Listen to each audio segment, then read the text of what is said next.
¿Cómo les va? ¿Cómo andan? Aquí está la información, aquí está MBD Noticias, edición central en la pantalla de TV Ciudad, como siempre, de lunes a viernes a esta hora. ¿Cómo andas, Natalia?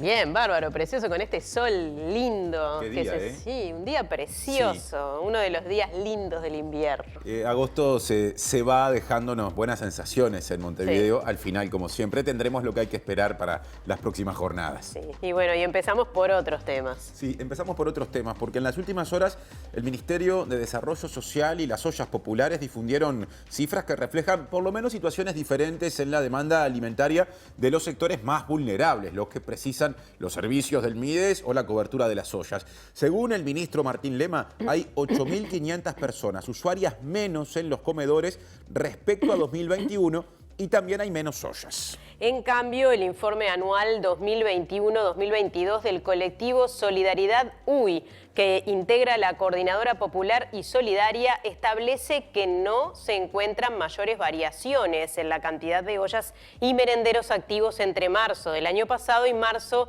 de este año. El colectivo da cuenta de una caída de 4% en la cantidad de porciones. Esto simplemente a modo de adelanto, en un ratito tendremos entrevistas justamente abordando este tema aquí en Piso, en minutos nada más, así que no perdemos tiempo. Y mucho más en los titulares a continuación. AEBU generaliza conflicto bancario y el sindicato anuncia que va a afectar a sectores de la economía. En el Día Internacional del Detenido Desaparecido, Milka González pide a sus 93 años conocer antes de morirse qué pasó con los restos de sus familiares. El ministro Heber aseguró que van 31 homicidios en agosto. Los medios de comunicación llevan informados 42 asesinatos en este mes. La violencia en Uruguay es similar a lo que ocurría en los conflictos entre cárteles de droga en Colombia y México, según ex viceministro del Interior. Muerte de trabajador rural por caída de rayo expone debilidades del Estado para hacer cumplir normativa. Zonas norte y noreste de Montevideo presentan los indicadores más complejos en relación a la situación del mercado laboral. Sindicatos docentes y gremios estudiantiles ocuparon varios centros en Montevideo. Cuesta Duarte relativizó los datos presentados por el equipo económico de gobierno sobre la creación de 40.000 puestos de trabajo. La Federación de Cooperativas de Vivienda de Usuarios por Ahorro Previo advierte que el modelo cooperativo de vivienda está seriamente comprometido por el escaso presupuesto asignado al Ministerio del Ramo. La Intendencia anunció el regreso del concurso literario Juan Carlos Onetti en las categorías narrativa, narrativa infantil y juvenil, poesía y dramaturgia. El expresidente brasileño Luis Inácio Lula da Silva se posiciona 12 puntos por encima del actual mandatario Jair Bolsonaro, según la última encuesta publicada en el vecino país. China confina a millones de habitantes de la provincia que rodea Pekín.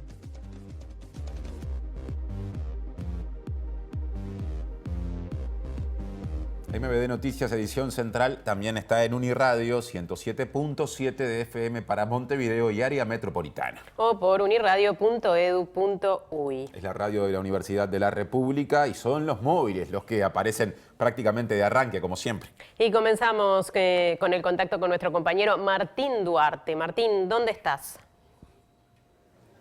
Compañeros, buenas tardes. Bueno, estamos aquí en la sala Camacuá de AEBU, donde en minutos estará por comenzar una actividad en el marco del Día Internacional de las Víctimas de las Desapariciones Forzadas. Hay mucha presencia de madres y de familiares de detenidos desaparecidos, como ustedes lo anunciaban en titulares. Bueno, Milka, esta mamá que con sus 90 y pico de años se sigue preguntando a través de un video que hoy se divulgó en redes sociales, que lo estaremos compartiendo más adelante, y en el marco de un panel que va a estar moderado por la periodista Natalia Ubal, que va a tener presencia de familiares de víctimas de detenidos desaparecidos y también del colectivo Donde Están Nuestras Gurisas, que se suma también a esta actividad. La parte musical estará a cargo de Diego Curopagua, más conocido como Curopa, y en un ratito les contamos más novedades desde aquí.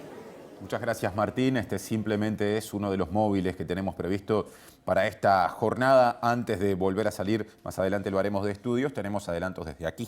Sí, Julieta Núñez Tomás nos habla de las condiciones laborales de muchos trabajadores en nuestro país.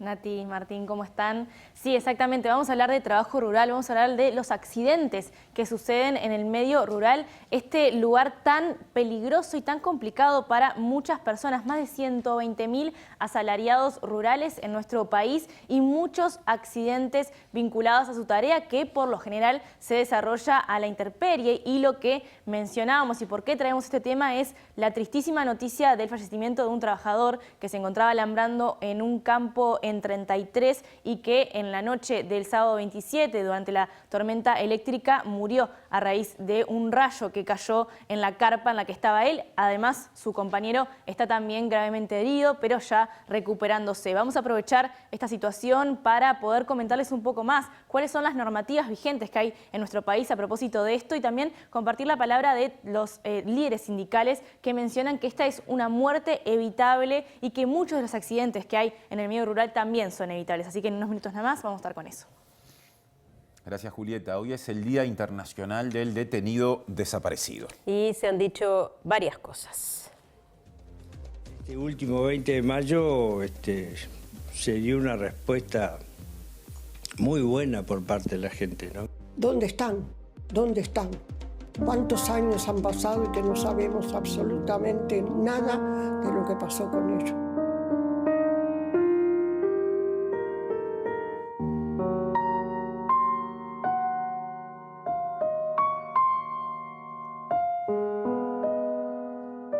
Yo no quiero morirme sin tener una respuesta. Y ya tengo 91 años. Además de Javier Tassino, Milka González, ¿no?, que forma parte de una producción que impulsó la Institución Nacional de Derechos Humanos y Defensoría del Pueblo y la compartimos parcialmente, digamos. Una grabación de hace un tiempo ya, pero que por supuesto está sumamente vigente porque Milka sigue esperando. Exactamente, y han pasado más años que todos los que ya habían pasado al momento de ese video. Les proponemos ahora cambiar de tema y pasar a algunos asuntos de la actualidad que van a generar más novedades en breve, porque el Poder Ejecutivo bajará las naftas en una cifra no menor a 3 pesos por litro, según averiguó MBD Noticias. En cambio, se mantendría estable el precio del gasoil. Antes de fin de mes, las autoridades tomarán la decisión y para eso primero deberán consultar los informes de ANCAP y de la URSEA. Este último, que actualiza, recordemos, mensualmente el precio de paridad de importación de los combustibles, se publicará mañana y establecerá una caída mayor de la nafta que del gasoil. El directorio de ANCAP, por su parte, sugirió una baja de las naftas de 1,50 pesos por litro. Y ahora nuestro tema de arranque. Les contamos que desde la coordinadora que nuclea, digamos, a las ollas populares, se informó que actualmente la cantidad de porciones mensuales que se entregan ronda el 1.246.000. Esto, repetimos, en porciones mensuales. En tanto, el ministro de Desarrollo Social, Martín Lema, afirmó que la demanda de alimentación viene bajando y no entiende este planteo. Bajó la demanda.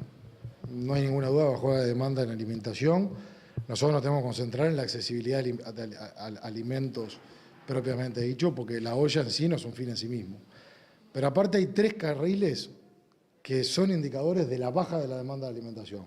Voy a citar 3 ejemplos. 1, cantidad de usuarios del Sistema Nacional de Comedores. En el primer semestre de este año hay entre 8.000 y 8.500 usuarios menos por día en el Sistema Nacional de Comedores con respecto al primer semestre del año 2021. Comparar el semestre 2022 con respecto al primer semestre de 2021. En lo que tiene que ver con las comidas elaboradas los platos elaborados por el Ejército a instancia de los gobiernos departamentales, el primer semestre de 2021 fueron 260.000. El primer semestre de 2022 fueron 62.000. O sea, baja también. Pero a nivel de ollas e iniciativas, se da lo que venimos diciendo hace tiempo. En ese informe, lo que da es la baja de la cantidad de ollas y de la demanda.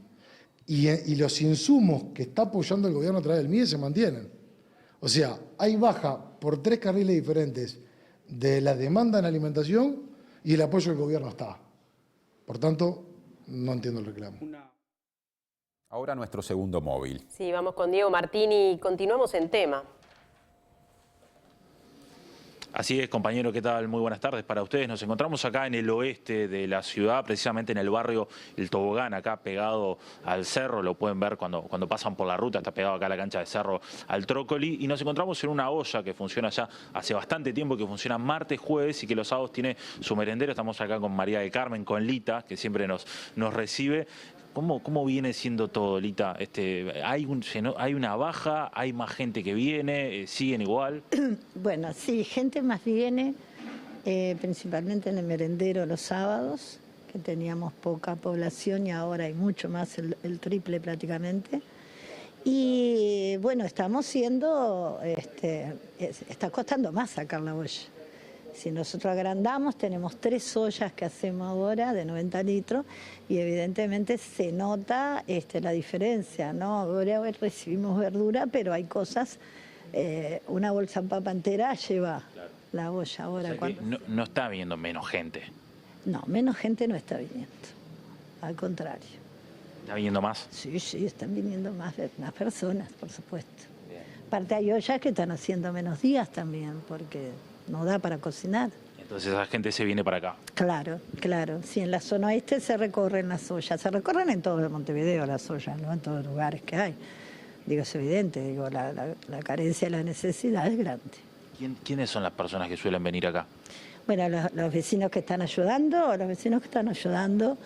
son del barrio, prácticamente. Tenemos gente del sector de abajo, de los ranchitos de abajo, del Tobogán 2, algunos vecinos de acá del Tobogán y un par de vecinos que vienen de afuera también, del barrio La Paloma, y está viniendo otra vecina de más arriba también. ¿Y las personas que vienen a buscar un plato de comida, quiénes son? ¿Es gente que se quedó sin trabajo, gente que tiene trabajo pero no le da igual para comer?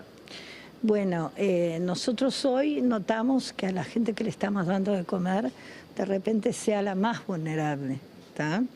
La que vive de lo tercero, es decir, el que vende en la feria, la ropa usada, el caramelero, que trabaja en la curva con un puestito pequeño de vender hilo y aguja, del vecino que trabaja toda la noche o todo el día cosiendo ropa y no tiene ni siquiera un salario adecuado a lo que hace, ¿no? Porque ni siquiera llega, están indefensos, ni siquiera llega un sindicato a esos lugares a organizarlos, a poder reclamar su sueldo mejor, ¿no?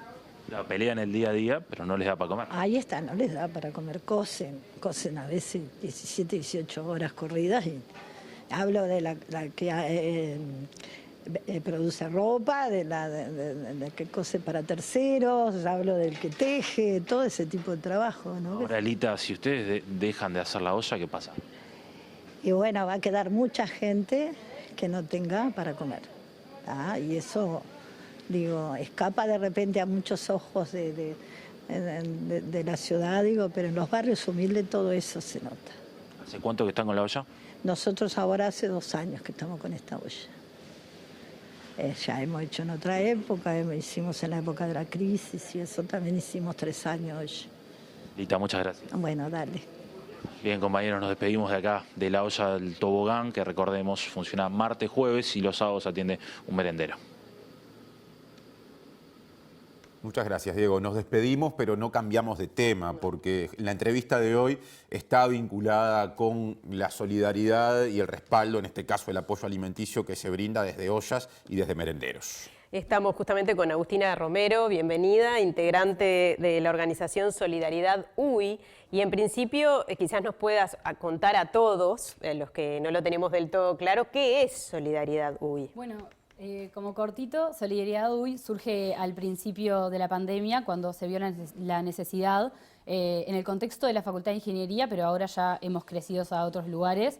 Y lo que se vio fue la necesidad de tener datos para poder centralizar la información, había mucha gente que quería ayudar, había mucha otra gente que precisaba ayuda y nos empezamos como a centrar en eso. Ahora tenemos otros proyectos de apoyo educativo, proyectos también como para visibilizar más por el lado de la comunicación, pero todo también vuelve a girar en torno a poder visibilizar la situación y a los datos que nos parece que son necesarios. Y trabajan con la Coordinadora Popular y Solidaria. Sí, en el proceso en el que surgió Solidaridad UI y como en esta centralización también fuimos parte de la creación, digamos, del nacimiento de la coordinadora en agosto del 2020. Para nosotros es algo histórico que exista esta centralización. Es como re importante que se sepa que la coordinadora tiene 14 redes, que hay ollas, después hay redes, después hay como plenarios, comisiones. Digo, es como una centralización histórica que no se ha dado en otros momentos en las que sí hubo ollas, y que gracias a eso es que podemos coordinar y articular y poner un poco frente a la situación que estamos viviendo. Uno de los más recientes aportes de Solidaridad UI es el informe sobre la situación de las ollas y los merenderos populares en Uruguay 2021-2022. Es un informe que tiene una extensión importante, lo recibimos recientemente, hay mucho dato para compartir. ¿Qué empezarías destacando si apeláramos a lo que te resulta más importante? Bueno, primero me parece que lo que está bueno es entender en base a qué nosotros creamos este informe, porque a veces como que puede haber un poco de confusión de dónde están saliendo estos datos. Nosotros, cuando empezó Solidaridad en 2020, lo que hicimos fue empezar a generar una base de datos. Se generó una base con las iniciativas, qué iniciativas son, un responsable, dónde salían, qué días, y eso al principio se iba relevando diariamente, semanalmente, para ver dónde se precisaban insumos, dónde se precisaban lentejas, si se precisaba ropa, qué días estaba saliendo la olla, como para esto que les contaba de poder redirigir la información. Esa base se fue alimentando y ahora esa base tiene 700 iniciativas, entre olla, merendero, olla y merendero y canasta. Y nosotros lo que vimos fue la necesidad de que esos datos estuvieran relevados, que se entendiera cuál era la situación actual dada esta base que nosotros teníamos. Esta base nosotros sentimos que está bastante completa por todo el trabajo en territorio que tenemos en coordinación con la coordinadora y también con otras ollas y merenderos que tienen nuestro contacto, que nos escriben por distintos motivos. Y entonces lo que hicimos... No necesariamente integran la coordinadora. Exacto, no necesariamente integran la coordinadora. La base que tenemos es más completa que la coordinadora. Y entonces lo que nosotros hicimos fue llamar a todas las ollas que teníamos, escribirles por WhatsApp, por mensaje y preguntarles. Porque ¿qué pasa? Las ollas precisan saber cuántas porciones sirven porque precisan saber para cuánta gente tienen que cocinar. Y si ese número está subiendo, necesitan saberlo. Pero por una cuestión logística de la comida de todos los días, del plato de todos los días, ellos necesitan saber para cuántas personas vamos a cocinar, cuántos ingredientes se precisan en base a eso. Entonces nosotros lo que hicimos fue eso, llamamos entre nosotros, con gente voluntaria que se sumó y empezamos a llamar a todas las iniciativas que teníamos y ahí relevamos cuántas porciones había, cuántos días por semana salían, cuánta gente estaba trabajando en la iniciativa y en base a eso fue que generamos el informe. 696 iniciativas entre ollas y merenderos. 696 son las que nosotros tenemos en nuestra base. Bien. Lo que encontramos fue que hay 311 que están activas en Montevideo y la zona metropolitana. Casi todas en Montevideo. Un porcentaje altísimo. Sí, hay un porcentaje alto de Montevideo, pero también acá viene como un tema metodológico que para nosotros nos lo tomamos muy serio porque nosotros queremos que nuestros datos reflejen la realidad y tomamos las precauciones para que sean un reflejo de lo que está sucediendo. Entonces, sabemos que para Montevideo y la zona metropolitana, por esto que yo les contaba de cómo se generó la base, que es representativa de lo que está pasando por la cantidad de trabajo que hemos hecho a lo largo de estos 2 años y medio. También sabemos que en el interior del país hay otras ollas y otros merenderos y otras iniciativas con las que no nos hemos podido contactar. Bien. Porque no les llegamos tan de cerca. Entonces, nosotros entendemos que nuestro informe es un piso de la situación, que hay más porciones y hay más ollas y hay más merenderos a los que no pudimos llegar. Pero este piso nos parece bastante alarmante. Bien, importante ese último comentario. El informe, si no me equivoco, toma en cuenta el periodo marzo 2021 a marzo 2022, o sea, marzo de este año, esos 12 meses, y da cuenta de, por lo que pudimos leer, cierta estabilidad en la cantidad de ollas, merenderos, sumo canastas, una categoría menos mencionada que mencionaste recién. Sí, porque las canastas, ahí me gustaría aclararlo, sí. Las canastas son un poco distintas porque son muy a demanda. Si una olla no puede salir, capaz que entrega los insumos igual para que la gente no se quede sin el plato de comida. Si le llegan donaciones de otro lugar y tienen la posibilidad de hacer canastas, lo hacen, pero lo constante de todos los días y todas las semanas son las porciones de olla y de merendero. Las canastas son más difíciles de mapear porque es muy a demanda y a oferta de lo que hay y los insumos que se consiguen. Entonces, retomando, estabilidad en ese sentido. Sí. Y una diferencia, una caída de 4% en la cantidad de porciones servidas. ¿Está bien planteado así? Sí, lo que nosotros vemos es que si se compara marzo de 2021 contra marzo de 2022, y esto tiene que ver porque a nosotros nos llevó muchos meses poder hacer este relevamiento. Llamar a 700 iniciativas no fue un trabajo fácil. Entonces, los primeros datos que tenemos son de fines de marzo y lo cortamos ahí, aunque tenemos datos de más adelante. pero no son para todas las iniciativas. Y bueno, lo que vimos ahí sí es que hay 730.200 porciones de olla, 516.400 de merendero, y acá me detengo porque me parece importante que se sepa que las 516.000 porciones de merendero son de niños y niñas. La mayoría de la población que se alimenta de merendero son niños y niñas. Hay un porcentaje muy chiquitito que tiene que ver con gente mayor o gente con alguna discapacidad, pero en realidad 516.000 porciones son de niños y niñas, que a su vez después también están contemplados y contempladas en las 730.000 porciones mensuales de merendero. Los niños y niñas comen la porción de merienda y también la de olla. Y eso lleva a, en Montevideo y la zona metropolitana, un total de 1.246.600. Lo que también nosotros hicimos fue como que estos números son tan grandes que es como un poco complicado de dimensionar, entender qué lleva. Entonces, ahí fue que salieron esas comparaciones con, por ejemplo, 3 estadios centenarios semanales, o también con este otro dato que a mí me parece interesante, que es que se sirven 17 porciones de olla y 13 de merendero cada día por colaborador. ¿Qué quiere decir? Que es como si cada uno de nosotras cocinara para toda esa gente todos los días y además para nuestra familia. O sea, esto es externo al trabajo no remunerado del hogar. Hablando de datos y sin ánimo de enloquecer a nadie con cifras, justamente veíamos recién al ministro de Desarrollo Social hablar de algunos datos que también se relevaron, que obviamente no miden exactamente lo mismo ni en los mismos lugares. O sea, la idea no es que coincidan, pero sí preguntarte a ti si estás de acuerdo con estas declaraciones. 8.500 usuarios menos por día en el Sistema Nacional de Comedores, 198.000 platos menos cocinados por el Ejército a demanda de los gobiernos departamentales, y aunque bajó el número de ollas, se mantiene apoyo de 74.000 kilos de alimentos semanales. Eso dijo el ministro. Y te pregunto, más allá del relevamiento, ¿qué pasa también con la percepción que tienen todos ustedes trabajando de cerca con esta población? ¿Es atendible este planteo? Bueno, hay varios puntos. Primero, los datos que vos comentaste y los datos que nosotros tenemos relevan cosas diferentes, porque por lo que yo entiendo, los datos que se dieron son de medidas estatales, gubernamentales, y nosotros tenemos datos de iniciativas solidarias. Bien. Entonces ahí obviamente va a haber una diferencia. Eso por un lado. Igual me parece que el foco no tiene que estar puesto en si difieren o no, porque sigue siendo un número muy grande y como yo te decía, nosotros estamos muy tranquilos con nuestros datos porque nosotros llamamos y mandamos mensaje olla por olla, merendero por merendero, para preguntar las porciones. Y ahí no vemos por qué puede haber una necesidad de faltar a la verdad. Por otro lado, siempre desde que se inició el apoyo a las ollas, que no debería existir el apoyo a las ollas, porque las ollas no deberían ser apoyadas, las ollas no deberían existir. Y eso también es algo que está bueno aclarar. Nosotros no es que queremos más insumos, nosotros vemos que la situación ahora es insostenible con la cantidad de insumos que tenemos. Pero lo que nos parece que tiene que pasar es que no haya más ollas y merenderos. Entonces, teniendo esto en cuenta, siempre fue insuficiente la cantidad de insumos que se recibieron, particularmente en la CPS, que es lo que yo tengo de más cerca. De todas las iniciativas que relevamos, que son ahora hay activas 311, 191 son de la CPS, o sea, esto es más de un 60%, y ahí vemos que ya eran insuficientes en comparación con recetas que habíamos acordado con AUDIN, con la Asociación Uruguaya de Dietistas y Nutricionistas, y con también la... Recordemos que es CPS, ya que lo estás nombrando. La coordinadora, sí, es la Coordinadora Popular y Solidaria. Entonces, ya eran antes insuficientes. Entonces, aunque hubiera una baja que nosotros no vemos, la insuficiencia seguiría existiendo. Claro. Porque aparte también hay todo un tema de trabajo no remunerado de voluntarios y voluntarias que no se está contando. Eso por un lado. Y después, lo otro que me parece que está bueno comentar es que nosotros vemos que el problema no es directamente la pobreza, sino la desigualdad. En Uruguay hay un problema muy grande de desigualdad porque alimento se produce para alimentar a todos los uruguayos y las uruguayas y mucho más también para poder exportar.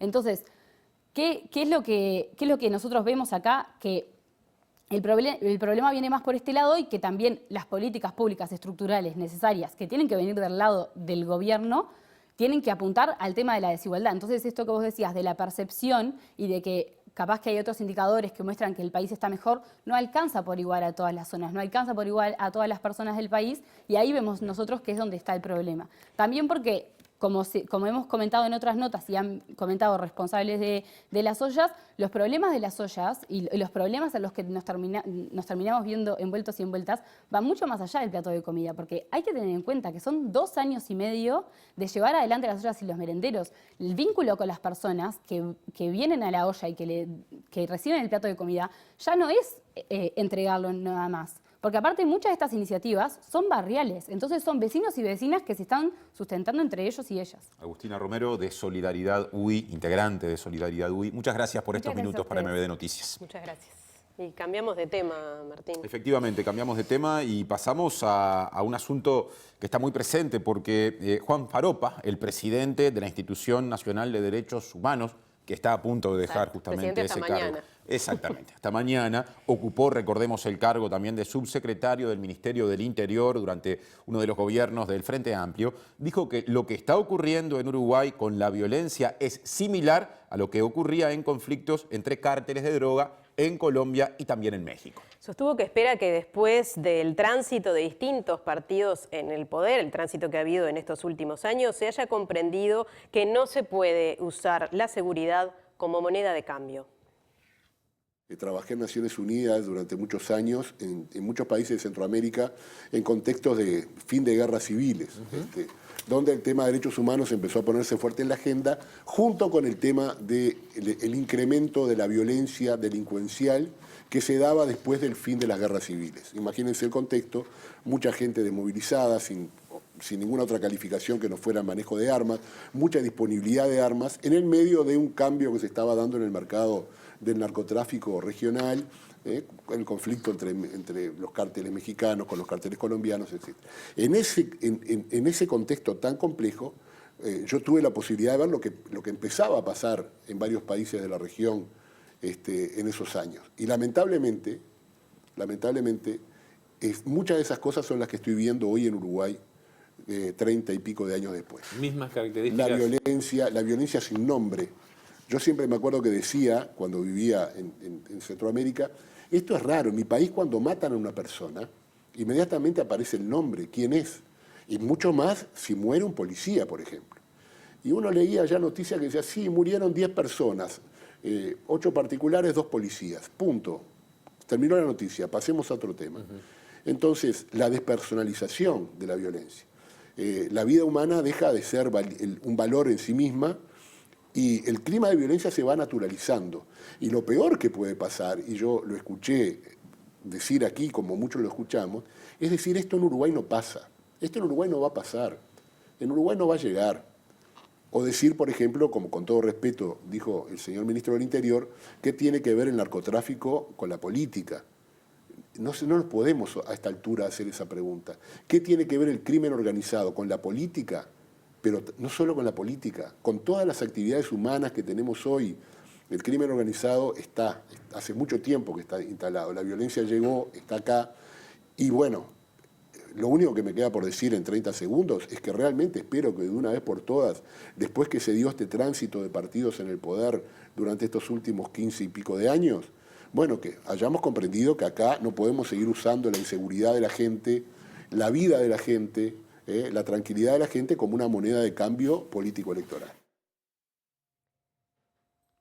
Otro asunto, las zonas norte y noreste de Montevideo son las que presentan los indicadores más complejos en relación a la situación del mercado laboral, tanto en materia de tasa de desempleo como de trabajo no formal. Y la economista Alejandra Pico, del Instituto Huerta Duarte del PIT-CNT, dijo que esto revela la estratificación social que se da en un territorio pequeño como el de Montevideo.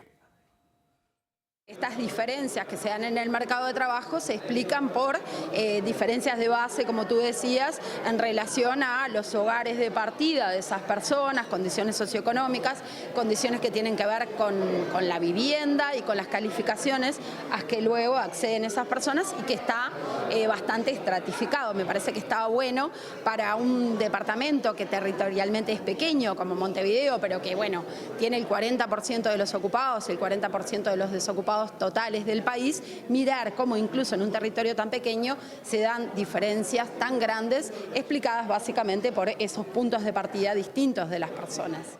En tanto, el director de Desarrollo Económico de la Intendencia, Gustavo Cabrera, apuntó que el fideicomiso aprobado por la Intendencia de Montevideo para adelantar obras ya presupuestadas tendrá un impacto en materia de empleo, en particular en el área de la construcción y en el sector servicios, una de las áreas donde la crisis tuvo un impacto mayor. Sin duda que cualquier aspecto y más una inversión del monto que estamos trabajando con respecto al Montevideo Adelanta es una inyección de inversión pública que de verdad va a generar, al menos en Montevideo, sensiblemente una mejora en este sentido, porque además son empleos acá sí, en esto que no tienen que ver con aspectos coyunturales, sino que tiene que ver con empleos genuinos que se desarrollan a través de la inversión pública, como siempre lo hace el Estado. Una reciente muerte en el medio rural durante una actividad laboral de alguna forma motiva el informe de hoy. Sí, la situación laboral de los trabajadores y las trabajadoras rurales. Julieta.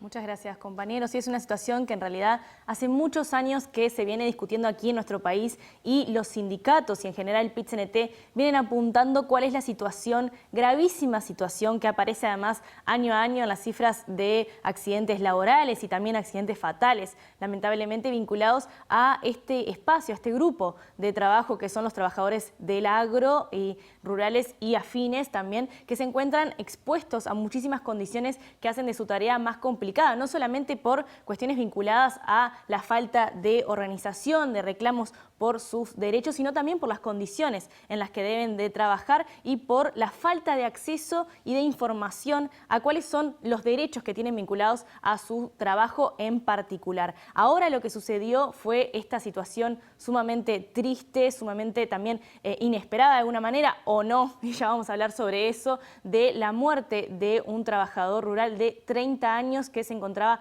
alambrando en un campo. Esto fue en la madrugada del sábado 27. Allí hubo una gran tormenta eléctrica, lo hubo en todo el país. Él se encontraba cerca de Cerro Chato, en 33. Estaba acampando junto con un compañero con quienes estaban haciendo esta tarea, que aprovecho también a comentarles que lo estaban haciendo de manera informal, no estaban siendo trabajadores formales en ese momento, estaban en una carpa y en la madrugada recibieron el impacto de un rayo. Este trabajador de 30 años falleció y su compañero de 25 años está herido y están esperando que evolucione positivamente. ¿Qué dijeron desde el Sindicato de Trabajadores Rurales de esta situación? Bueno, ayer se reunió la Comisión Directiva de la Unión Nacional de Trabajadores Rurales y Afines y emitieron un comunicado en el que señalan varias cosas, pero una en particular que es importante destacar. Dice, hay que hacerse cargo de muertes evitables. Cuando la normativa deja a discrecionalidad del empleador determinadas decisiones que afectan directamente la salud y la vida de los trabajadores, dicho privilegio ocasiona hechos lamentables que involucran la vida de padres de la familia rural. A lo que apuntan es que hay determinadas normativas y que no se están cumpliendo. ¿Y a qué se hacen referencia en particular? Bueno, a un decreto que se aprobó este mismo año, el decreto 038, que es la aprobación de protocolo para trabajo en condiciones climáticas adversas en el medio rural, que se promulgó el 24 de enero de 2022, y lo que dice este decreto es que cuando existen fenómenos meteorológicos adversos como lluvias, vientos, tormentas eléctricas u otros que por su magnitud comprometan la seguridad de los trabajadores rurales, se dispondrá por parte del empleador la suspensión de las tareas involucradas que conlleven riesgo. El protocolo dice explícitamente que en caso de tormenta eléctrica no se puede estar junto a los alambrados. Esto fue lo que sucedió en esta situación. La UNATRA le hizo observaciones a este decreto. Una de las que mencionaba principalmente es esto que estaban compartiendo acá y que dice, cuando escuchábamos la lectura del primer artículo de este decreto, que es que es el empleador el que decide en última instancia cuándo se suspende o no la actividad. Lo que están reclamando desde la UNATRA es que sea INUMET quien determine cuándo los fenómenos meteorológicos correspondan que se anule determinada actividad. En este caso, lo que sucedió, más allá de la informalidad en la que estaban estos trabajadores, es que el empleador no decidió evacuar a las personas de ese lugar, sacarlas de donde estaban, allí en un campo abierto y en una carpa en estas situaciones. Todas estas son condiciones que afectan duramente al trabajo rural. Nosotros hablamos con Walter Miglionico, que él es técnico prevencionista, es integrante de la Secretaría de Salud Laboral y Medio Ambiente del PIT-CNT, y lo que nos mencionaba es que, por ejemplo, y lo dicen también en las observaciones de la UNATRA a este decreto, es que INUMED señaló en su momento, cuando salió este decreto, INUMED fue a hablar a la comisión de la Cámara de Representantes que estaba trabajando esto y dijo que el rayo es uno de los factores meteorológicos que más mata. Lo hace más que otras condiciones como, por ejemplo, los tornados y las buconadas de viento, ¿no? Entonces, estas situaciones ya se conocían y esta es una muerte evitable y nos explica por qué. Tú fíjate, una tormenta eléctrica en el medio del campo, acampando en el medio del campo. A ver, no se precisa ser técnico prevencionista ni especialista en salud y seguridad para darse cuenta que eso es un disparate. No reunía las condiciones. A ver, las condiciones comunes, normales, razonables, lógicas, no sé qué calificativo ponerle, de habitabilidad para los compañeros trabajadores. Bueno, eso detonó en una muerte y un compañero que estaba embromado. Esperemos que se piensa que va a salir de esta situación. Si se hubiera cumplido, ¿no? Si se hubiera cumplido lo que venimos planteando hace años, ¿no? Esto se podía haber evitado. Porque, a ver, hay una realidad. En el agro se trabaja de cualquier manera. No se regula. No tenemos, y hay que decirlo claramente, no tenemos la fuerza sindical que tenemos en otros colectivos. Hay que decirlo claramente, sin pelos en la lengua. Y no se controla, ¿no? Los mallas de oro, como alguien los dio en llamar, han ganado toneladas de dinero con el trabajo, toneladas de dinero. Nosotros sostenemos que muchísima, y lo digo con propiedad, ¿no? Ese dinero se ha construido en base al sudor y al sacrificio, a la sangre de los trabajadores rurales. ¿Cuál es, Julieta, la situación general de los accidentes en el medio rural, más allá del caso antes comentado? Bueno, nosotros lo que hicimos fue observar el monitor de accidentes laborales del Banco de Seguros del Estado y lo que resultó es que en 2021 hubo 2.927 accidentes laborales registrados en el trabajo rural, más precisamente en uno de los grupos de trabajo del Ministerio de Trabajo y Seguridad Social, que es el de Ganadería y Agricultura, como mencionábamos anteriormente. Este grupo en particular, además, si vinculamos estos accidentes con los accidentes fatales, es decir, los accidentes que terminan en muerte, este grupo en particular se encuentra en 2021 cuarto ubicado en el índice de fatalidad, es decir, lo que estamos diciendo, el vínculo entre las muertes y los accidentes. Es en los trabajadores rurales. Viene eso evolucionando de alguna manera positivamente, también tiene que ver con muchos otros factores y no se puede ignorar lo que sucedió en los últimos 2 años en nuestro país, de la pandemia de COVID-19, pero es un número que igualmente preocupa un montón, porque de la cantidad de grupos hay más de 24, creo que cerca de 24 grupos de trabajo. Está ubicado en este momento en el cuarto puesto este grupo de trabajo en lo que tiene que ver con la mortalidad o el índice de fatalidad de los accidentes laborales que suceden en el campo. También esto obviamente llama a otro tipo de normativas. Hablábamos recién de la que tiene que ver con particularmente las condiciones climáticas, pero hay normativa referente a la salud laboral y a las prevenciones que se tienen que tomar en el trabajo rural, que es del año 2009, y lo que obliga es a los empleadores a tener ciertos controles y poner a disposición de los trabajadores medidas de prevención para que no ocurra esto y para que no haya un número tan grande. Lo que nos mencionaban desde el PIT-CNT y desde los sindicatos es que claramente si existe este número es porque esta normativa no se está cumpliendo, pero no solo no la están cumpliendo los empleadores, sino que no se está controlando. Sobre eso también habló Walter Migliónico. Vos no podés reclamar si desconocés. Vos no podés cumplir si desconocés. Ahora, el empleador no lo cumple porque lo desconoce. El trabajador no lo exige porque lo desconoce. Y el órgano regulador que debería cumplir la función de exigir el cumplimiento y exigirle al trabajador el conocimiento de esa reglamentación, no controla. Entonces, bueno, se junta el hambre y las ganas de comer, ¿no? A mí me parece que, en mi opinión, y es muy personal, ¿no?, es una excelente reglamentación. Incluso Uruguay se ha destacado en el conjunto de países por tener reglamentado el convenio 184 de salud y seguridad en el agro. Bueno, a ver, precioso. Tenemos un montón de reglamentos, un montón de decretos, un montón de convenios reglamentados, pero a los efectos prácticos no los aplicamos. ¿Pero no hay voluntad política para que se cumplan? Yo pienso que en este momento no hay voluntad política para que se cumpla. No, en mi opinión, a ver, creo que no hay voluntad política para que se cumpla. No se puede pretender avanzar en este tema salud y seguridad si no se cumplen las reglamentaciones. Que nosotros, a ver, nadie le puso un revólver en el pecho a la Federación Rural y a la Asociación Rural para que aceptaran el decreto 321. Fue de común acuerdo. Nos pusimos de acuerdo todos. Bueno, ahora hay que cumplirlo. Bueno, no lo cumplen, no se controla. Temas vinculados, la economista Pico del Cuesta Duarte, a quien vimos más temprano, relativizó la creación de 40.000 puestos de trabajo cuando termine el año, anunciada por el gobierno, más precisamente desde el equipo económico. En tal sentido, señaló que la finalización de algunos programas públicos de empleo puede poner en tela de juicio las metas esgrimidas por el equipo económico para el 2022. Para que se dé la creación de esos 40.000 puestos de trabajo deberíamos por lo menos mantener los buenos resultados que se habían alcanzado en la última parte de 2021. Nosotros lo que decíamos es que veíamos en el segundo semestre de este año algunos factores como la finalización de las obras de UPM, la finalización de los programas públicos de empleo que podían poner en tela de juicio esos 40.000 puestos de trabajo. Ahora, anticipadamente, ya en el primer semestre vimos algún debilitamiento en esas mejoras, entonces tenemos que ver qué es lo que siga sucediendo en el resto del año. El empleo depende básicamente de la inversión. Nosotros en el corto plazo no vemos grandes obras de inversión que puedan mitigar estos factores.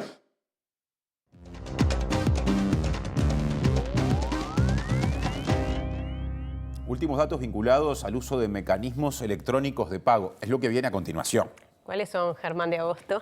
¿Cómo andan? ¿Todo bien? Bien. Sí, vamos a aprovechar que ayer el Banco Central divulgó el informe del sistema de pagos minoristas. Eso lo hace cada 6 meses y cada 6 meses tenemos información en torno a cuáles son las modalidades que usamos justamente para pagar de alguna manera. Entonces, si nosotros vamos por la primera placa, lo que vamos a ver es una de las más comunes, que son justamente las transferencias. Acá estamos viendo las transferencias intrabancarias que vienen con un crecimiento sostenido. Sí, básicamente el 90% de las transacciones que hoy hacemos son justamente en moneda nacional, el 10% son en dólares. Y ahí tenemos los colorcitos de las barras, ¿sí?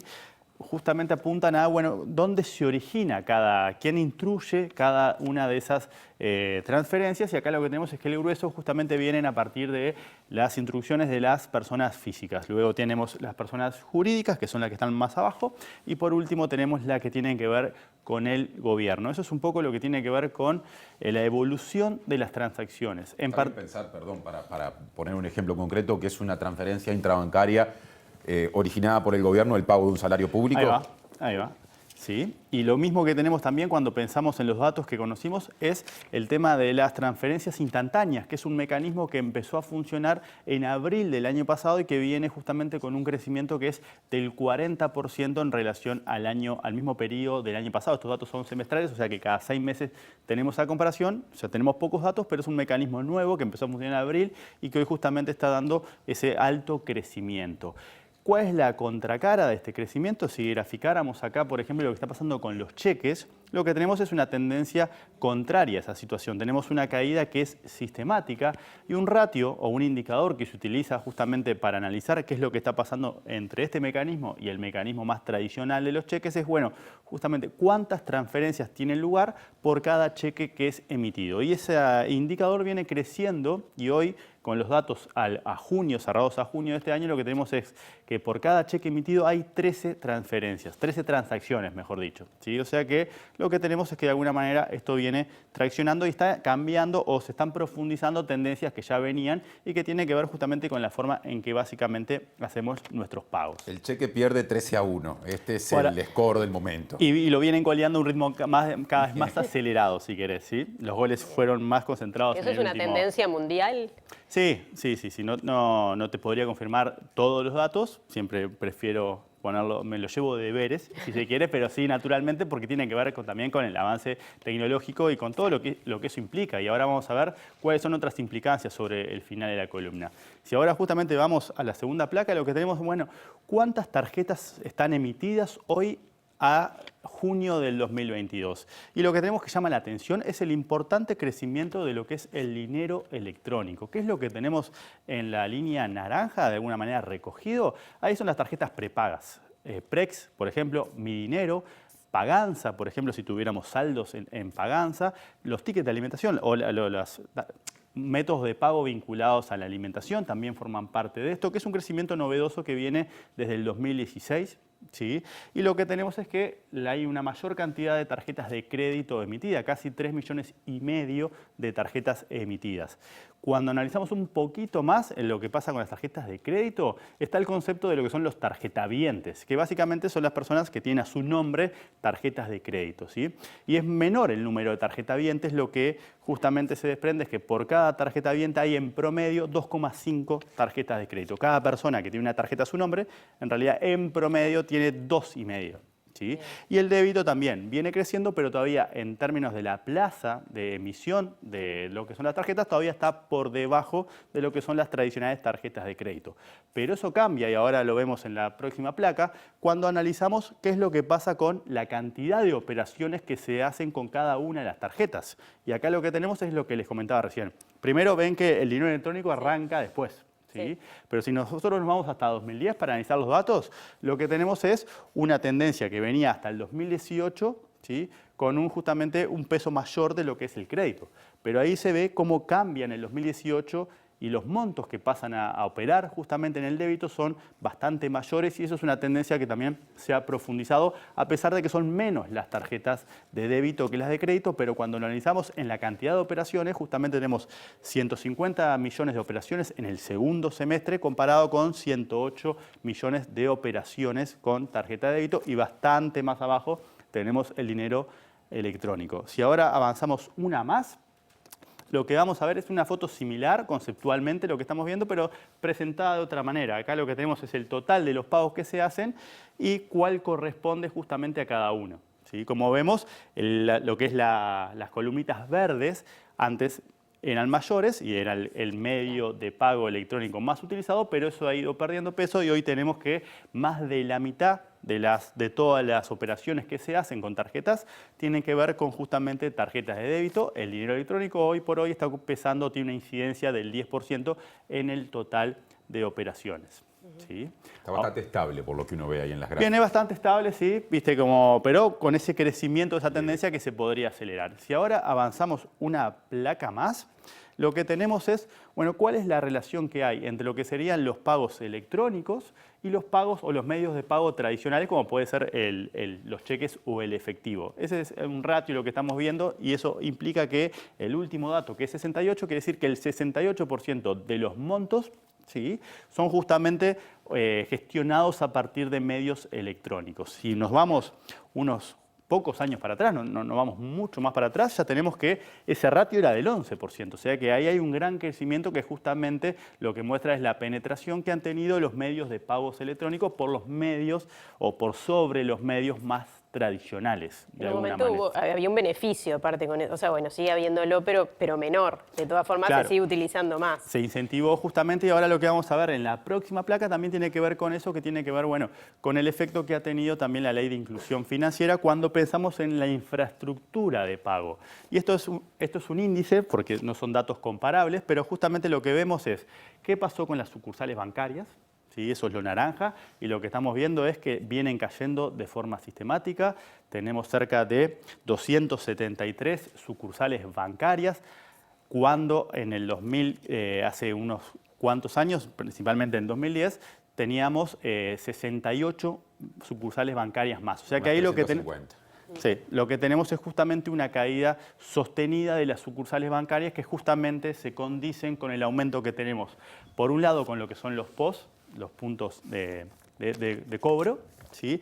Y después tenemos el salto blanco, que tiene que ver con los cajeros, pero también con los POS que tienen doble funcionalidad. Hay POS que tienen la función de dispensar dinero y de procesar pagos. Entonces, eso, según el informe, es lo que explica ese salto importante que vemos cuando analizamos lo que está pasando con los POS y con los cajeros, de alguna manera, que los POS, solamente los POS, más que se triplicaron desde el 2014, que es cuando entra justamente la Ley de Inclusión Financiera, y eso se condice justamente con una caída en lo que tiene que ver con las sucursales bancarias, lo cual también se desprende otro conjunto de desafíos que de alguna manera fuimos tocando en otras columnas, que tienen que ver con los desafíos que impone el cambio tecnológico sobre el mercado laboral, por ejemplo. Sí, hemos visto en más de una ocasión movilizaciones de sectores de AEBU, particularmente en la órbita pública, cuestionando el cierre de sucursales. En el caso del Banco República, hasta hace un tiempo era un tema muy presente en la agenda, Exacto, ¿no? estaba mucho más presente que ahora, pero es una tendencia que se viene sosteniendo. Acá no se ve tanto la caída porque nos distorsiona la escala, Claro. ¿sí? Pero es una caída bastante relevante para el número o para el universo de sucursales que hoy están en el torno de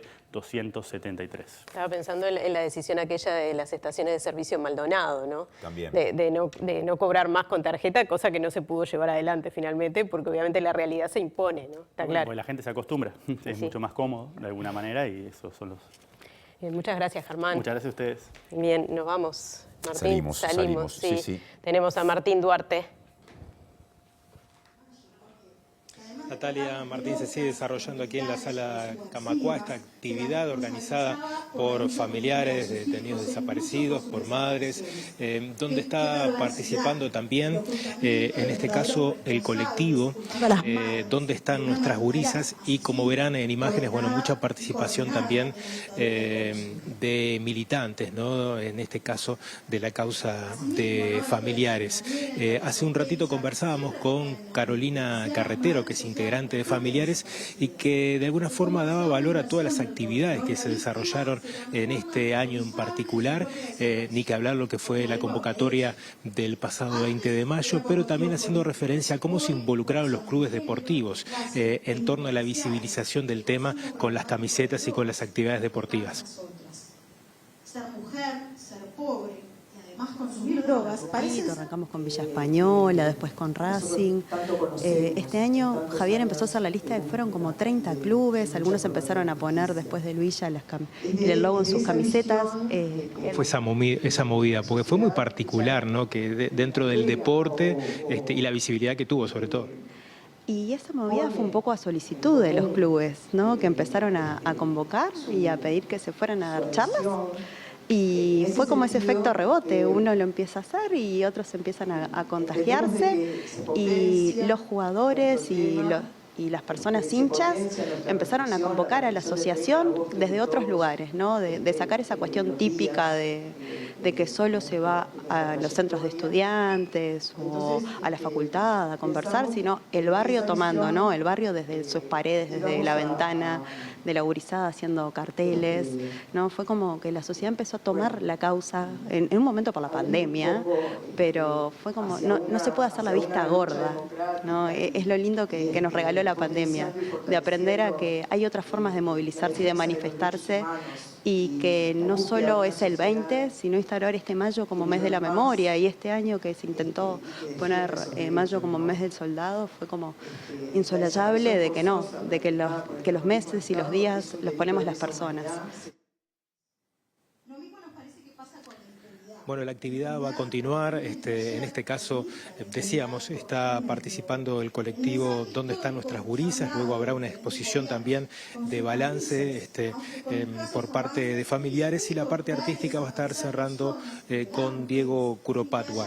En tal sentido, hoy a través de redes familiares difundieron un video que fue presentado frente a las apariciones de que tiene como protagonista a Milka González, que es madre de Rubén y que está buscando su paradero.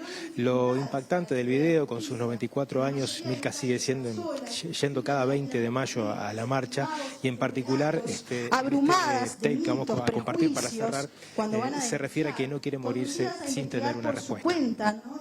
Y involucrarse en situaciones realmente riesgosas. ¿Dónde están? ¿Dónde están? ¿Cuántos años han pasado y que no sabemos absolutamente nada de lo que pasó con ellos?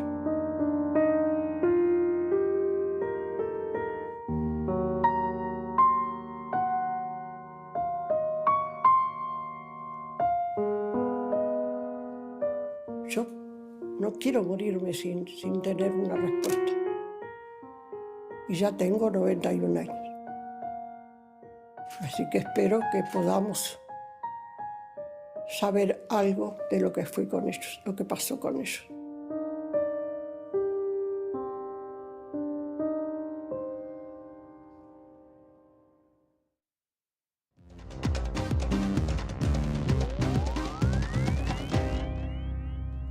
¿Qué tal? Aquí estamos con el capítulo internacional. A los 91 años falleció uno de los hombres que marcó la historia del siglo XX, sobre todo al final. Estamos hablando de Mikhail Gorbachev, el último líder de la Unión Soviética y el que cerró la puerta de toda una experiencia a lo largo del siglo XX. Aquello que el historiador Eric Hobsbawm decía, el siglo XX corto, entre 1914 y 1991, cuando se produce la desaparición de la Unión Soviética. El protagonismo de este hombre fue, trascendental en ese momento para la historia del mundo, no solamente por la desaparición de la Unión Soviética como tal, sino por el vuelco que dieron las cosas a nivel global. Tenía 91 años, se le veía poco, estaba muy enfermo, hoy se produjo su muerte. Mikhail Sergeyevich Gorbachev, el último presidente de la Unión de Repúblicas Socialistas Soviéticas y padre de la perestroika, falleció a los 91 años tras una enfermedad grave y prolongada, según confirmó el Hospital Clínico Central de Moscú. Gorbachev, que asumió el poder al frente de la URSS en 1985 y recibió el Premio Nobel de la Paz en 1990, llevaba años viviendo alejado del foco mediático por problemas de salud y los medios locales afirmaron que pasaba meses hospitalizado por un cúmulo de afecciones. El último líder soviético fue nombrado secretario general del Comité Central del Partido Comunista de la Unión Soviética en 1985 y emprendió entonces dos enormes reformas, la glasnost o transparencia en ruso y la perestroika o reestructura, dirigidas a terminar con las contradicciones y decadencia del régimen soviético y abrir la economía al mercado. Tras el intento de golpe de Estado en agosto de 1991 perpetrado por parte de la cúpula del KGB y del Partido Comunista, su posición política quedó muy debilitada, por lo que dimitió en diciembre de ese año disolviendo el Comité Central y un día después, el 25 de diciembre, la Unión Soviética dejó de existir. De acuerdo con la agencia TASS, Gorbachev será enterrado en el cementerio de Novodevichy de Moscú, donde yacen los restos de destacados personajes de la historia rusa y también la tumba de su esposa Raisa Gorbachev. Y en China se han vuelto a confinar millones de personas a partir de un rebrote de COVID-19 que se ha dado en algunas provincias alrededor de Pekín, la capital, lo que ha llevado a las autoridades a tomar esta decisión. Se sabe que en China son muy estrictos precisamente con este tema. Cada vez que hay un rebrote, allí se producen confinamientos que parecen no cambiar por el momento y esta política va a seguir de acuerdo a lo que ha definido el gobierno chino. Los residentes de las ciudades de Zhengde y Xinle en la provincia china de Hebei deben permanecer en sus hogares hasta el final de la semana para hacer frente a un nuevo brote de COVID, al tiempo que más de 13 millones de habitantes del municipio de Tianjin, que está al norte y tiene frontera con Pekín, deberán someterse a una prueba de PCR después de que se detectaran más de 80 casos en 2 días. China es la única de las principales economías del mundo que sigue manteniendo una estrategia de contención del COVID, con estrictos confinamientos y cuarentenas, y las autoridades decretan confinamientos localizados, imponen en algunos lugares pruebas PCR cada 72 o 48 horas y cuarentenas a viajeros que se desplacen de provincia. Desde hace más de 2 años China permanece aferrada a su política de cero COVID y desde los brotes registrados en primavera los habitantes de las grandes ciudades chinas, incluida Pekín, han de someterse a varias pruebas PCR semanales para poder entrar en lugares públicos y se decretan confinamientos en las zonas donde se detecta algún caso. Esta política ha tenido fuertes repercusiones en la economía y no se espera que se flexibilice durante el 20º Congreso del Partido Comunista de China, que se espera que se celebre en los próximos 3 meses y en los cuales el presidente chino Xi Jinping debería obtener una confirmación para un tercer mandato como secretario general de la organización. La política sanitaria en el país que Xi Jinping defiende fervientemente adquirió un cariz muy político y cualquier oposición frontal a las medidas anti-COVID pueden ser consideradas como un cuestionamiento al mismo gobierno. El cambio climático sigue haciendo de las suyas. Esta vez le toca a Pakistán, donde han muerto casi 1.200 personas y 1/3 del territorio de ese país está bajo las aguas, a raíz de las lluvias y las inundaciones que están afectando desde hace varios días a todo el territorio pakistaní y que ha motivado que Naciones Unidas haya pedido una ayuda de $160 millones para ir haciendo por ahora frente a la situación. Decenas de millones de pakistaníes continuaban este martes luchando contra las peores lluvias monzónicas en 3 décadas, que dejaron al menos 1.136 muertos, arrasaron incontables casas y destruyeron tierras de cultivo, mientras que 1/3 de Pakistán está actualmente bajo el agua, declaró la ministra de Cambio Climático Jerry Rehman, quien citó una crisis de proporciones inimaginables. Las lluvias monzónicas iniciadas en junio son sin precedentes desde hace 30 años, sostuvo el primer ministro Shehbaz Sharif al recorrer las zonas afectadas del norte, mientras que en el sur el río Indo, el más importante, amenazaba con desbordarse, por lo que hay una enorme operación de rescate donde la ayuda internacional comienza a llegar lentamente. La ONU y el gobierno pakistaní, que decretó estado de emergencia, lanzaron oficialmente este martes un llamamiento por $160 millones para financiar la ayuda, al tiempo que las autoridades pakistaníes atribuyen las lluvias devastadoras al cambio climático y afirman que el país sufre las consecuencias de prácticas ambientales irresponsables en otras partes del mundo. Más de 33 millones de personas, 1 de cada 7 pakistaníes, han sido afectados por las inundaciones y casi 1 millón de casas fueron destruidas o gravemente dañadas, reveló el gobierno, pero las autoridades aún intentan llegar a las aldeas remotas de las zonas montañosas del norte, lo que podría aumentar el número de víctimas.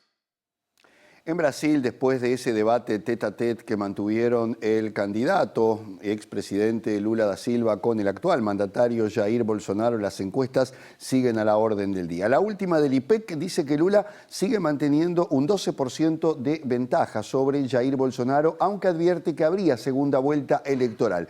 Una de las razones es que los otros candidatos que no reciben tantas adhesiones, hablamos de Ciro Gómez o Simone Tebet, han ascendido un poquito en la intención de voto de mucha gente que está indecisa, lo cual motivaría una segunda vuelta electoral. Lo que está claro es que Lula ganaría también en esa oportunidad.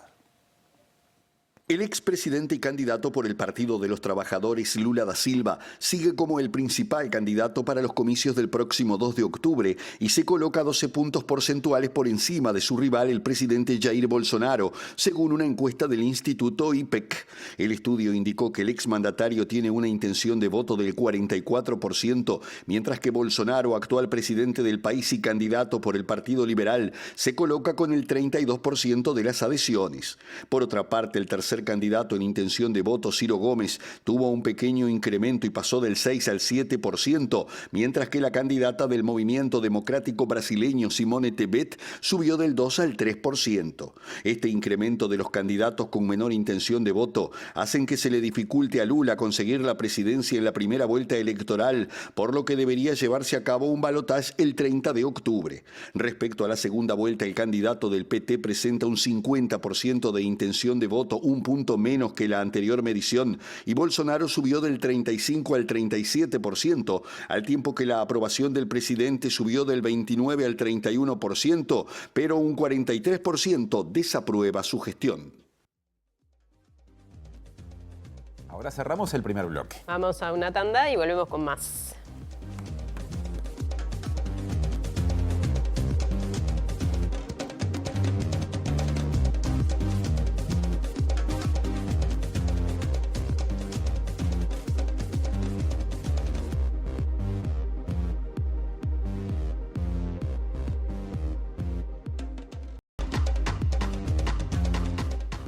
Seguimos con más información. El presidente del sector banca privada de AEBU dijo que los despidos no son moneda de cambio en referencia al conflicto que mantiene el gremio con la institución Citibank. Sí, recordemos que todavía hay 3 personas que fueron despedidas por esa empresa que no han sido reincorporadas y entonces desde el sindicato se dice que Citibank ha actuado de forma legal pero ilegítima. Y la modalidad adoptada por el Citibank es legal. Es ilegal. Lo que el sindicato, los trabajadores organizados decimos que es ilegítimo. Es ilegítimo porque el Citibank tiene puestos de trabajo dentro de la institución hoy en día para darle a nuestros 3 compañeros, y es ilegítimo porque trabajamos en el sistema financiero uruguayo en un ámbito muy regulado. Sendos convenios colectivos, negociaciones, convenios, laudos en los consejos de salario se firman constantemente. Entonces están los que están sobre negro, sobre blanco, y están los que no están escritos. Dentro de los que no están escritos en el sistema financiero uruguayo hay 3 formas para desvincularse.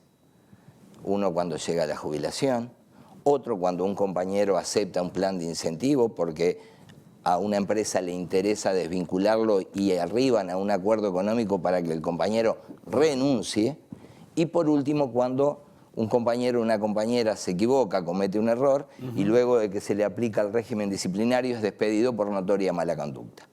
Eso está escrito, está grabado en letras de fuego en la Ciudad Vieja, en la City y en todo el país. De esa manera, bancos y trabajadores hemos evolucionado y ha habido prosperidad tanto para los bancos y buenas condiciones de trabajo para los trabajadores.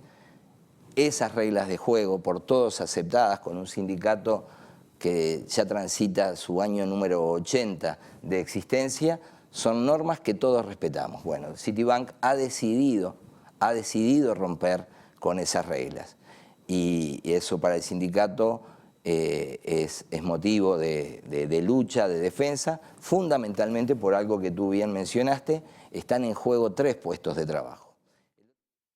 Ya llega al lado B a la pantalla de TV Ciudad, nos queda algo más para informar. Sí, los datos del tiempo, los esperados datos del tiempo. Sí, esperados no quiere decir positivos, Natalia. Esto lo digo yo como abriendo el paraguas y nunca tan bien dicho. Sí, bueno, mañana, miércoles 31 de agosto, una mínima de 6 grados y una máxima de 22. Empiezan a ver las nubes y hay alguna probabilidad de lluvia, ¿no? Sí, es cierto, porque claro, esos 22 grados de máxima nunca vienen solos en esta época del año, ¿no?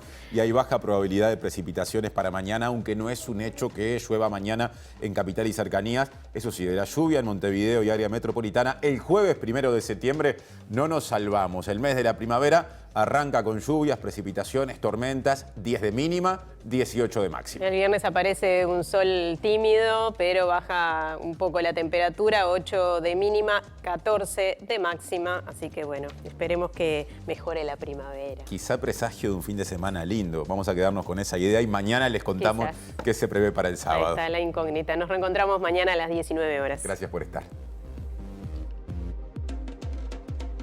AEBU generaliza conflicto bancario y el sindicato anuncia que va a afectar a sectores de la economía. En el Día Internacional del Detenido Desaparecido, Milka González pide a sus 93 años conocer antes de morirse qué pasó con los restos de sus familiares. El ministro Heber aseguró que van 31 homicidios en agosto. Los medios de comunicación llevan informados 42 asesinatos en este mes. La violencia en Uruguay es similar a lo que ocurría en los conflictos entre cárteles de droga en Colombia y México, según ex viceministro del Interior. Muerte de trabajador rural por caída de rayo expone debilidades del Estado para hacer cumplir normativa. Zonas norte y noreste de Montevideo presentan los indicadores más complejos en relación a la situación del mercado laboral. Sindicatos docentes y gremios estudiantiles ocuparon varios centros en Montevideo. Cuesta Duarte relativizó los datos presentados por el equipo económico de gobierno sobre la creación de 40.000 puestos de trabajo. La Federación de Cooperativas de Vivienda de Usuarios por Ahorro Previo advierte que el modelo cooperativo de vivienda está seriamente comprometido por el escaso presupuesto asignado al Ministerio del Ramo. La Intendencia anunció el regreso del concurso literario Juan Carlos Onetti en las categorías narrativa, narrativa infantil y juvenil, poesía y dramaturgia. El expresidente brasileño Luis Ignacio Lula da Silva se posiciona 12 puntos por encima del actual mandatario Jair Bolsonaro, según la última encuesta publicada en el vecino país. China confina a millones de habitantes de la provincia que rodea Pekín.